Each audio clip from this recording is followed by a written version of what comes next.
လာပါကျွန်တော်ရေးစီးပွားဆိုင်ရာပြည်လည်ထူထောင်ရေးအစီအစဉ်မှာပြည်လည်ကြိုဆိုပါရစေကျွန်တော်နာမည်အောင်စောထွေးလို့ခေါ်ပါတယ်ဗျဟုတ်ကဲ့ပါဒီနေ့မှာတော့စီးပွားဆိုင်ရာနဲ့ပတ်သက်ပြီးမှအပတ်စဉ်တိုင်းမှာကျွန်တော်ညဝေပေးလေးရှိတယ်ပေါ့နော်အဲ့တော့ဒီနေ့ခေါင်းစဉ်လေးကတော့စိတ်ရဲ့အလိုပေါ့နော်စိတ်ရဲ့အလိုဆိုတာဘာကိုပြောတာလဲဆိုတော့ကျွန်တော်စိတ်ဆန္ဒတွေတောင်းတမှုတွေလိုလားချက်တွေပြည့်ဝခြင်းတွေပေါ့နော်အဲ့တော့ဒီနေ့တနေ့တာမှာစိတ်ချမ်းသာတယ်စိတ်မချမ်းသာဘူးဆိုတာလေခုနပြောတဲ့စိတ်ရဲ့အလိုနဲ့များစွာသက်ဆိုင်တယ်ပေါ့နော်စိတ်ရဲ့လိုရင်ဆန္ဒစိတ်ရဲ့တောင်းတမှုစိတ်မှာတက်ကိုတရားစိတ်ရဲ့တောင်းတမှုတွေကအမျိုးမျိုးရှိကြတယ်ပေါ့နော်တချို့လူတွေကလည်းတနေ့တာအေးချမ်းချမ်းနဲ့ဖြစ်တန်းချင်တာရှိတယ်တချို့လူတွေကလည်းပျော်ရွှင်ရွှင်နဲ့ဖြစ်တန်းချင်တာရှိတယ်တချို့လူတွေကလည်းအမျိုးမျိုးပေါ့နော်အဲ့တော့ကျွန်တော်တို့တွေကကိုယ်စိတ်မှာဝမ်းနည်းနေတယ်ပင်ပန်းနေတယ်သို့မဟုတ်စိတ်ခံစားချက်တွေ depression တွေဖြစ်နေတယ်သို့မဟုတ်ကျွန်တော်တို့အားမလို့အားမရတယ်ဖြစ်နေတယ်ဆိုလို့ရှိရင်ကိုယ့်ကိုပြန်လဲစမ်းစစ်ကြည့်ရမှာငါစိတ်ရဲ့အလိုတွေပြည့်နေလားမပြည့်နေလားပေါ့နော်ငါဘယ်လိုအဟာတွေကိုစိတ်အလိုတောင်းတမိနေလဲပေါ့နော်အဲ့တော့စိတ်ရဲ့အလိုပြောလိုက်တာနဲ့စိတ်ဆိုတဲ့နောက်မှာကျွန်တော်တို့အဲ့ရဲ့အလိုရင်ဆန္ဒဆိုတာဖြစ်ပေါ်လာတယ်အဲ့ဒီလူရင်ဆန္ဒကနေတဆင့်ကျွန်တော်တို့ခုနကကျွန်တော် mind ကနေတဆင့်ပြန်ပြီးမှcontrol ပြန်လုပ်ရတယ်ကောင်းဤမကောင်းဤဆိုးဤမဆိုးဤပေါ့နော်အဲ့တော့များသောအားဖြင့်တွေကတော့ကျွန်တော် emotional တွေကိုထိချုပ်နိုင်မှုအားနေကြတယ်ဒီ emotional ဆိုတာကစိတ်ရဲ့အလိုမှာခုနပြောလို့ပေါ့ရည်စားနဲ့ဥပမာအနေနဲ့ပြောရရင်ရည်စားနဲ့ပြတ်သွားတယ်ရည်စားနဲ့ပြတ်သွားတဲ့ဟာကိုမပြတ်ချင်ဘူးဆိုမှကျွန်တော်တို့လိုလားတောင်းတတယ်စိတ်ဆန္ဒမှာလိုလားတောင်းတလာတဲ့အခါမှာပြတ်သွားပြီလေတည်တယ်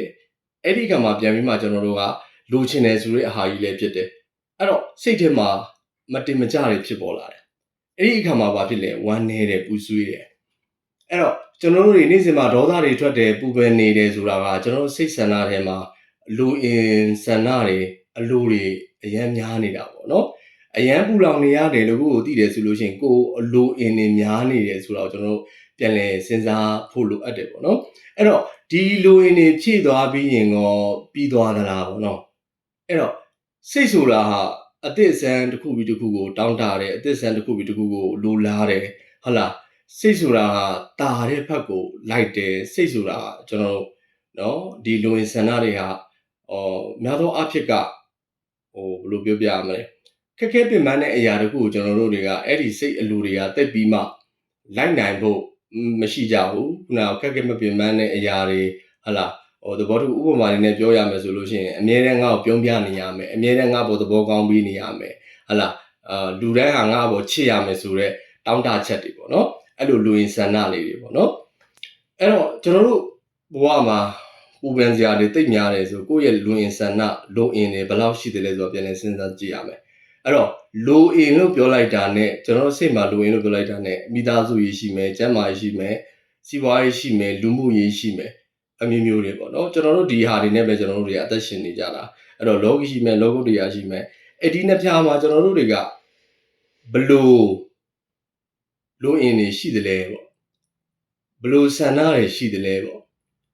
ဘလို့တောင်းတချက်တွေရှိတယ်လဲပေါ့အဲ့တော့လိုအင်လို့ပြောလိုက်တာနဲ့စိတ်ရဲ့အမောင်ဘက်ချမ်းက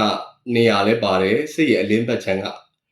ဟာလဲပါတယ်အဲ့တော့ negative thinking တွေလည်းပါတယ် positive thinking တွေလည်းပါတယ်ဒီနှစ်ခုလုံးကျွန်တော်တို့တွေကပြန်ပြီးမှအဲ့ရဲ့အလိုတွေပြန်လဲရှာဖွေကြည့်ရမယ်အဲ့ဒီအလိုကနေတဆင့်ကိုပူလောင်နေတဲ့အရာတခုကိုပြန်လဲစဉ်းစားကြည့်ရမယ်ကို control မလုပ်နိုင်တဲ့အခြေအနေတခုကိုကျွန်တော်တို့ပြန်လဲပြီးမှရှာဖွေကြည့်ရမယ်ငါဘယ်အရာတွေဘယ်အချက်တွေကငါအတွက် control မလုပ်နိုင်တာလဲဘယ် emotional တွေကငါအပေါ်ပူလောင်စေတာလဲဘယ်ရဲ့လူအင်ဆန္ဒမပြည့်မှုတွေကငါအတွက်ပူလောင်တယ်လဲပေါ့နော်ပြန်လဲစမ်းစစ်ကြည့်ရမယ်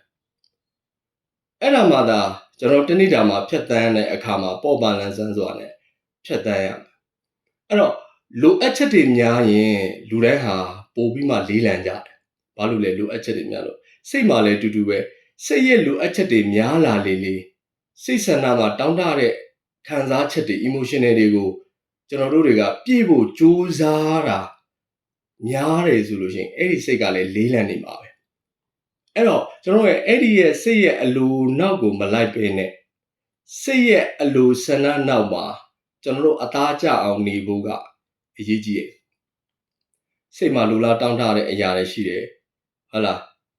မနေ့ပြန်မှာဘာလို့ချင်တယ်မနေ့ပြန်မှာဘလို့သွားချင်တယ်မနေ့ပြန်မှာဘာလေးတော့စားချင်တယ်ဘလို့လေးတော့လုပ်ချင်တယ်ဘလို့လေးတော့နေချင်တယ်ဘလို့လေးတော့ရှိချင်တယ်အဲ့ဒီအရာတွေအပေါ်မှာ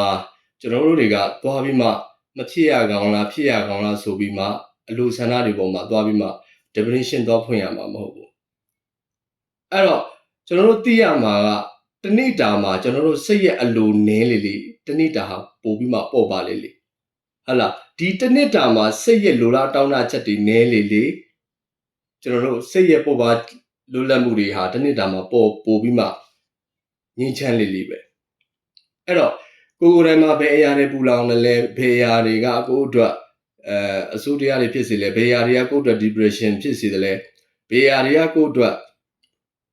စိတ်ပြင်းမှုတွေဖြစ်စေတယ်လဲဘယ်အရာတွေကကိုယ့်အတွက်ဝန်တော့ဝင်ဖို့တွေဖြစ်တယ်လဲအဲ့တော့ကိုယ်တိုင်ကဒီအရာတွေကိုလွတ်ချခြင်းနဲ့ဆိုရင်တော့ကိုယ့်ရဲ့လူရင်ဆန္ဒတွေကိုအရင်ဆုံးအနေနဲ့ရှာဖွေရလိမ့်မယ်လူရင်ဆန္ဒတွေရှာဖွေပြီးမှအဲ့ဒီလူရင်ဆန္ဒတွေကဘယ်မှာရှိတယ်ဘယ်မလားဘလို့ဖြစ်တယ်ဆိုတဲ့ခံစားချက်တွေကိုကျွန်တော်တို့တွေကလွတ်ချနိုင်လိမ့်မယ်ကောင်းကောင်းလေးကင်တွင်နိုင်လိမ့်မယ်အဲ့လိုမှမဟုတ်ဘဲနဲ့ကျွန်တော်တို့တနေ့တာမှာပြင်ပန်းနေတာပဲသိတယ်တခါတလေကျရင်ဘာဖြစ်လို့ဘာဖြစ်မြန်မသိပဲနဲ့ကိုအလိုမကြတာဝမ်းနေတာနော်ပြင်ပန်းတာတွေဖြစ်တတ်တယ်ဒါတွေဟာစိတ်ထဲမှာအလိုဆန္ဒတစ်ခုကိုအဲ့တော့အလိုလို့ပြောလိုက်တာနဲ့ခန္ဓာကိုယ်ပူနေတာလည်းဖြစ်မယ်အေးနေတာလည်းဖြစ်မယ်စားဘိုက်ဆာနေတာလည်းဖြစ်မယ်ဟဟလားဒါမှမဟုတ်ဗတ်ထမင်းစားပြီးတော့ကျွန်တော်တို့ဘိုက်လေးလံနေတာလည်းဖြစ်တယ်အဲ့တော့လေးလံနေတဲ့အချိန်မှာကျွန်တော်တို့မလေးလံမှုကိုကျွန်တော်တို့တောင်းတတယ်ဒါဟာစိတ်ရဲ့အလိုပဲပေါ့အဲ့တော့ကိုယ်တိုင်မှာဘလောက်စိတ်ဆန္ဒတွေတန်းမှာဘလောက်လိုအင်နေများသလဲပေါ့ဘလောက်စိတ်ဆန္ဒတွေလိုအင်ဆန္ဒတွေဖြစ်တယ်လေပေါ့အဲ့တော့လိုအင်ဆန္ဒဖြစ်ရင်ဖြစ်တယ်လို့ကျွန်တော်တို့ကပူလောင်ရမှာပဲအဲ့ဒီလိုအင်ဆန္ဒနောက်ကိုလိုက်တယ်ရှာလို့ရရင်လည်းပြတ်သွားမှာကြောက်တယ်ရှာလို့မရခဲ့ရင်လည်းမရကောင်းလားကျွန်တော်တို့ပြင်ပန်းတယ်အဲ့တော့ဖြည့်ဖို့ကြိုးစားရင်ကျွန်တော်တို့ပူလောင်ရမှာပဲအဲ့တော့လူဘဝကြီးကမဖြည့်လို့လည်းမရဘူးဒါပေမဲ့အဲ့ကြောင့်မလို့ကျွန်တော်တို့တွေကစိတ်ရဲ့အလိုဆန္ဒတွေထဲမှာအီးချမ်းအောင်နေတတ်ဖို့ခုနပြောတဲ့ဖြစ်လာခြင်းမဖြစ်လာခြင်းစိတ်ရဲ့အလိုနောက်ကိုလိုက်ရင်းနဲ့ရခြင်းမရခြင်းအောင်မြင်ခြင်းမအောင်မြင်ခြင်းဆန္ဒတွေအဲ့ဒီရဲ့အပေါ်မှာမအောင်မြင်ရကောင်းလားရှုံးနေရကောင်းလားဟာလားကျွန်တော်တို့ကသွားပြီးမှcontrol လုပ်နေကြရမလို့ဘူးပြင်ပန်းတွေးပြီးမှတွေးပူနေကြရမလို့ဘူးတွေးပူရင်ကျွန်တော်တို့ကပို့ပြီးမှပြင်ပန်းလိုက်မယ်